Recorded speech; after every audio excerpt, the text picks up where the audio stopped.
Panorama group, जो सोचता है वो करता है। नमस्कार, न्यूज हाट के खास प्रोग्राम सियासत में आप सभी दर्शकों का बहुत बहुत स्वागत है। मैं हूं करिश्मा और हमारे साथ मौजूद है न्यूज हाट के senior journalist Chandan Jha. Sir नमस्कार। नमस्कार करिश्मा। सर, मुख्यमंत्री नीतीश कुमार के ऊपर जो दाग लगते हैं उसको उन्होंने धो दिया है, कैसे? हाँ, एक खबर है और बड़ी खबर है। मतलब सियासत के दृष्टिकोण से भी और राजकाज, मतलब जो प्रशासनिक चीजें होती है उसके दृष्टिकोण से लिहाज से भी, क्योंकि एक बड़े दाग लगते रहे हैं नीतीश कुमार पर। और दाग जो है कुछ इस तरीके से हैं कि कहा जाता है कि नीतीश कुमार जो है सिर्फ और सिर्फ जो है अधिकारियों की सुनते हैं, अफसरों की सुनते हैं, मंत्रियों की कम सुनते हैं। उनके हाथ में पावर नहीं है, बहुत कुछ मंत्री कर नहीं पाते हैं जब तक कि अधिकारी की स्वीकृति उस पर नहीं मिल जाती है। और कई बार मतलब बिहार की जो राजनीति है इस मसले पर हिचकोले भी यहाँ की राजनीति खाई है। अब जैसे याद कर लेते हैं हम लोग, जब पिछली जो सरकार थी, कौन महागठबंधन वाली जो सरकार थी, उसमें क्या हुआ था करिश्मा? चंद्रशेखर के पाठक उस समय में अपर मुख्य सचिव हुआ करते थे शिक्षा विभाग के, और दोनों के में किस तरीके से रार छिड़ गई थी। चंद्रशेखर जो है अपने दफ्तर आना छोड़ दिए थे, बहुत बातें हुई चंद्रशेखर के साथ। और भी चीजें हैं, रामचरितमानस वाला भी विवाद रहा, तो वो आप याद होगा नहीं? इसके बाद फिर उनको याद कर लीजिए, उससे पहले की सरकार जब राम सूरत राय भू और राजस्व मंत्री हुआ करते थे, उस समय भी मामला फंसा था नहीं? फिर चंद्रशेखर जिस समय में मंत्री थे, शिक्षा मंत्री, उसी समय में भूमि और राजस्व मंत्री आलोक मेहता थे, उन्होंने ट्रांसफर किया, मुख्यमंत्री ने सब रद्द कर दिया। तो उस समय कहा जाता है कि वो अधिकारियों की सुने, कौन? नीतीश कुमार। तो इस तरह के आरोप जो हैं उन पर लगते रहे हैं।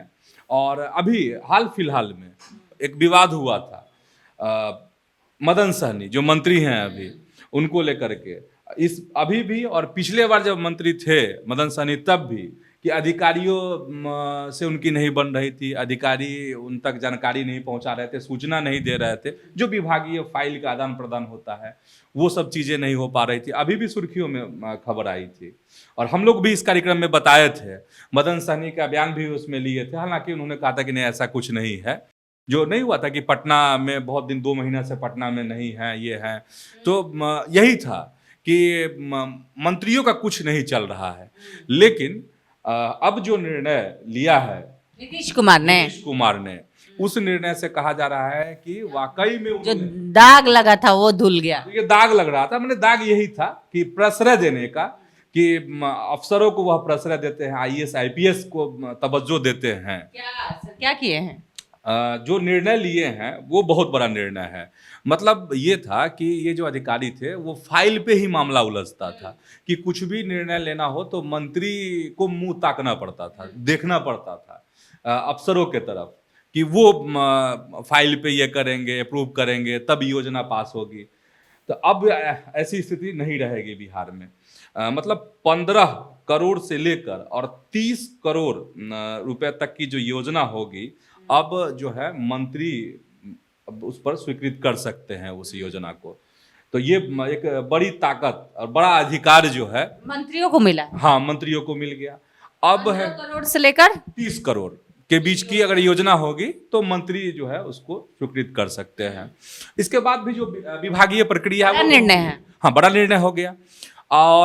और क्या है इसमें कि 30 करोड़ से अगर बड़ी मतलब योजनाएं होंगी तो उसमें क्या होगा, जब विभागीय मंत्री भी रहेंगे, वित्त मंत्री होंगे और कैबिनेट से उसको पास कराना होगा। तो 15 से जो 30 करोड़ वाला है, तो इससे लग रहा है कि ये एक कहा जा रहा है कि बड़ी ताकत जो है नीतीश कुमार ने मंत्रियों को दे दी है। हालांकि अब भी नीतीश कुमार जो है अफसरों को भी साधते नजर आ रहे हैं कि 5 करोड़ तक की जो योजनाएं होगी, 15 करोड़ से नीचे तक की जो योजना होगी, 5 करोड़ से 15 करोड़ के बीच में, वो जो अफसर होंगे विभाग के वो स्वीकृत कर सकते हैं। उनके जरिए योजनाएं जो है जारी हो जाएंगी। तो इससे कहा जा रहा है कि एक तो मंत्रियों को तरजीह मिल गई, तवज्जो मिली, अब अफसरों को भी उन्होंने साथ लिया है। और जो एक दाग लग रहा था कि बिहार में अफसरशाही हावी है, लगातार विपक्ष जो है सवाल उठाता रहा है कि नीतीश कुमार में किसी की नहीं चलती है, जनप्रतिनिधियों का कोई सम्मान नहीं है, बहुत बार आया है इस तरह। हाँ, ये है करिश्मा कि थोड़ा लेट हो गया, क्योंकि चुनाव में करीब करीब 1 साल कह सकते हैं या कुछ उससे कम का वक्त है। तो कहा जा रहा है कि अब भी अगर ये हुआ तो विकास को गति मिल सकती है। मंत्रियों को मुंह ताकने की अब जरूरत नहीं पड़ेगी, जो छोटी छोटी योजनाएं होंगी उसकी स्वीकृति मिलेगी, तो इससे विकास को गति मिल जाएगी। तो इसका लाभ जो है नीतीश कुमार को मिलेगा, उनकी पार्टी को मिलेगा, गठबंधन को मिलेगा, क्योंकि गठबंधन की सरकार है बिहार में, एनडीए की सरकार है, तो उसको मिलेगा। तो ये एक जो उन पर कह सकते हैं कि जो धब्बा लग रहा था कि एक तरफा वो सिर्फ अफसरों को चाहते हैं, ऐसा नहीं है। नीतीश कुमार सबको चाहते हैं, और उसका सबसे बड़ा प्रमाण जो है सरकार का यह निर्णय है। और करिश्मा, एक चीज़ और भी है कि समीक्षा भी होगी, अभी होती थी, लेकिन उसके लिए अब कमेटी भी बना दी गई है। तो ये सब पहल जो है सकारात्मक पहल कहा जा रहा है कि अच्छी पहल सरकार की तरफ से, नीतीश कुमार की तरफ से की गई है। सर, तेजस्वी यादव ने मुख्यमंत्री नीतीश कुमार को लेटर लिखा है, वो काफी चिंतित दिख रहे हैं अभ्यर्थियों को लेकर। बीपीएससी के जो अभ्यर्थी हैं उसके लिए काफी चिंतित है तेजस्वी यादव सर। क्या कह रहे हैं, क्या मांग किए हैं? मतलब 4-5 अहम मांग है तेजस्वी यादव की, जो उन्होंने पत्र लिखा है मुख्यमंत्री नीतीश कुमार को। 70वीं बीपीएससी प्रीलिम्स एग्जाम है, उसी को लेकर के है, और काफ़ी इसको लेकर मांग लगातार छात्रों के द्वारा, जो अभ्यर्थी हैं, परीक्षार्थी हैं, उनके द्वारा की जा रही है। तो अभ्यर्थियों के समर्थन में तेजस्वी यादव उतरे हैं, और कुछ खास मांग है, हम पढ़ के सुना देते हैं अपने दर्शकों को कि आखिर उन्होंने पत्र में लिखा क्या है, सीएम से आखिर मांग उनकी क्या है तेजस्वी यादव की। जैसे फॉर्म भरने के लिए अभ्यर्थियों को 5 अतिरिक्त दिन का समय दिया जाए। मतलब ये था कि दिक्कत आ रही है सर्वर में, नहीं, वो फॉर्म जो उस समय में भरा गया, फॉर्म भरने की तारीख तो खत्म हो गई।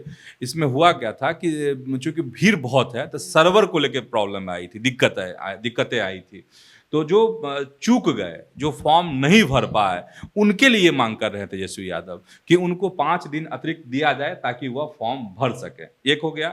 फिर है दूसरी मांग जो उनकी है इस पत्र में, ये है कि आयोग जो है 70वीं बीपीएससी की प्रारंभिक परीक्षा की तिथि को आगे बढ़ा दे, क्योंकि अगर फिर से 5 दिन फॉर्म भरने का वक्त दिया जाता है तो स्वाभाविक है कि फिर आयोग को सब चीज़ों को सेट करने में थोड़ा वक्त लग जाएगा।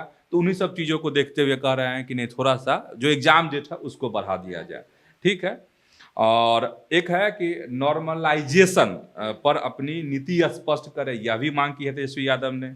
इसके बाद उन्होंने मांग की है कि परीक्षा जो है, जो होने वाली है ये प्रीलिम्स, वह एक ही दिन हो, एक ही शिफ्ट में हो, एक ही पेपर रहे, एक ही पैटर्न पे होना चाहिए, बिना पेपर लीक। तेजस्वी यादव ने सही ध्यान दिलाया है पेपर लीक की तरफ। पेपर लीक बिहार में एक बड़ा मुद्दा है, अलग अलग राज्यों में भी है, लेकिन अपने बिहार में भी पेपर लीक एक बड़ा मसला है।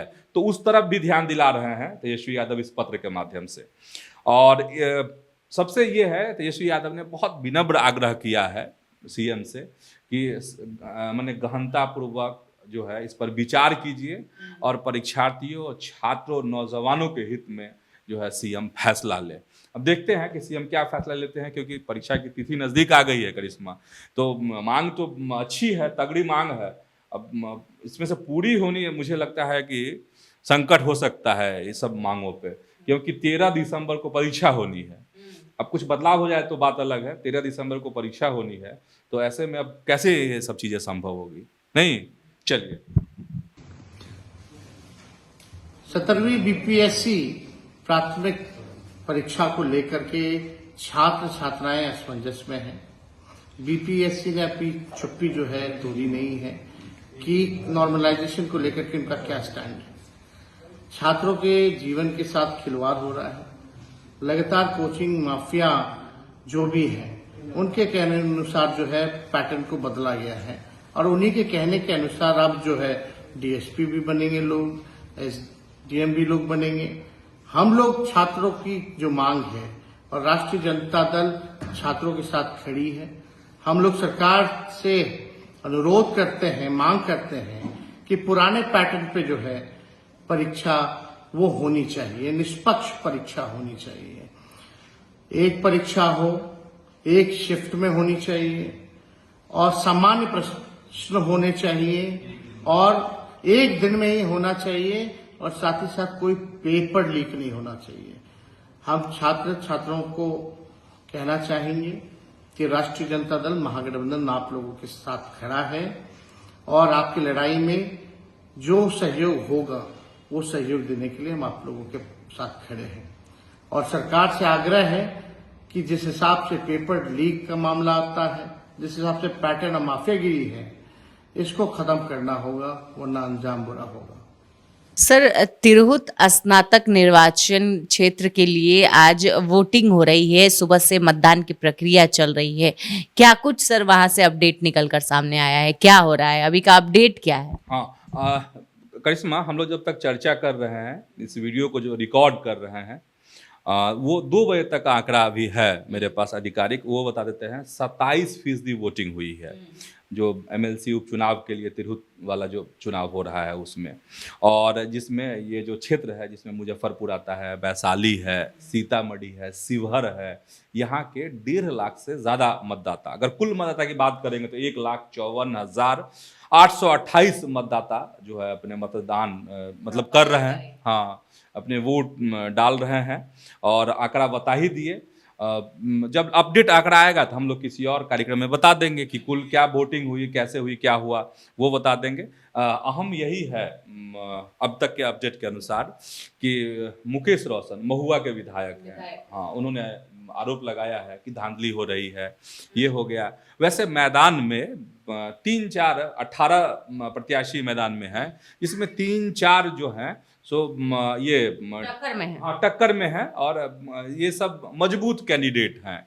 अब वोट क्या मिला वो तो चूंकि वो, हाँ, वो तो बैलेट बॉक्स में बंद हो रहा है, मतगणना होगी तब पता चलेगा। लेकिन अब जैसे मजबूत कैंडिडेट में जदयू के समर्थित उम्मीदवार हैं, एनडीए के अभिषेक झा हैं, और एक चमकता हुआ चेहरा जो है राकेश रोशन है, युवा नहीं, इसके बाद इधर से महागठबंधन आरजेडी के प्रत्याशी गोपी किशन हो गए, फिर जनसुराज के हैं विनायक गौतम, वो हैं। तो ये सब रेस के घोड़े माने जा रहे हैं और वोट पड़ रहा है, तभी हम लोग क्या कहेंगे, अब तो इंतजार करना पड़ेगा। 4 दिन बाद रिजल्ट आना है इसका। तो वोटिंग अगर 2 बजे तक का जो आंकड़ा हम लोग बता रहे हैं 27% है, तो बहुत बढ़िया भी नहीं कह सकते, और बहुत 4 बजे तक ही वोटिंग होनी। हाँ, 4 बजे तक ही वोटिंग हो रही है। तो अब इसके लिहाज से जरा अनुमान लगा लीजिए कि वोटिंग कम है। हाँ, कम है, बहुत स्पीडली नहीं है, लास्ट आवर में कहीं बढ़ जाए, लेकिन कितना बढ़ेगा ये भी सवाल है। खैर चलिए, जितना भी बढ़ेगा, जो भी आंकड़ा आएगा, हम अलग कार्यक्रम में, दूसरे कार्यक्रम में अपने दर्शकों को बता देंगे। तो आज के इस वीडियो में इतना ही। आगे की खबरों के लिए आप हमारे चैनल न्यूज हाट को सब्सक्राइब कर ले। अगर फेसबुक पर देख रहे हैं तो पेज को लाइक करना ना भूले। हमारी वेबसाइट है newsheart.com, उसे भी जरूर विजिट करें। धन्यवाद।